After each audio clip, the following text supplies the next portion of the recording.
Oui, Monsieur le Président, vous avez rappelé à quel point ce service est essentiel à l'ensemble du territoire girondin.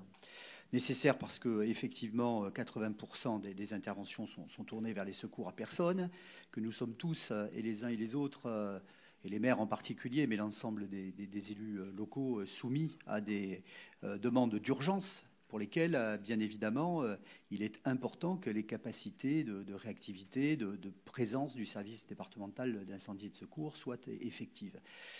Vous dire aussi que j'apprécie la méthode qui a été la vôtre sur ce dossier, à la fois tenant compte des réalités financières qui sont celles du service départemental d'incendie et de secours. Je crois que c'est votre rôle en tant que président de ce service que d'attirer l'attention sur la nécessité de réajuster un certain nombre de clés de répartition.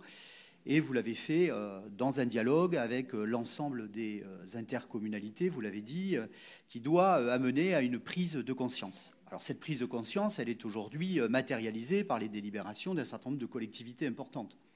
La métropole n'est pas la moindre. Je crois que c'est une bonne chose et un bon signe envoyé par la métropole au service départemental d'incendie et de secours qu'il y ait cet accord de principe de données. On verra si le gouvernement répond favorablement aux demandes d'Alain Juppé de sortir cette somme du périmètre d'évaluation des 1,35%. Les intercos, les agglos ont visiblement toutes délibéré, Cobas, Coban, Cali, bon, tout ça est positif. Il reste sans doute encore un travail d'explication à faire puisque le tour de table n'est pas terminé. Donc je voulais vous dire très clairement, Monsieur le Président, que sur ce dossier, nous serons à vos côtés, les élus du groupe Gironde Avenir, pour expliquer les choses.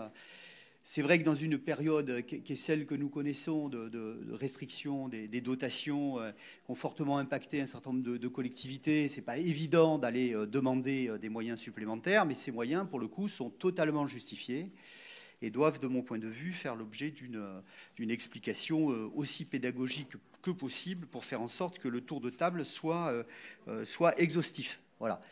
On ne comprendrait pas, et je le dis même à titre personnel, on ne comprendrait pas que certaines collectivités s'affranchissent de ce devoir de solidarité sur un service aussi important que celui du service départemental d'incendie et de secours. Je suis particulièrement clair.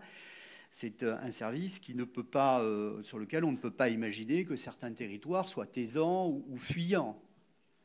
Donc j'espère que nous n'en arriverons pas à des mesures un peu coercitives avec un droit de reprise que par ailleurs nous ne souhaitons pas voir non plus peser sur les finances départementales de la part de l'État. Donc j'espère que le dialogue permettra d'avancer favorablement.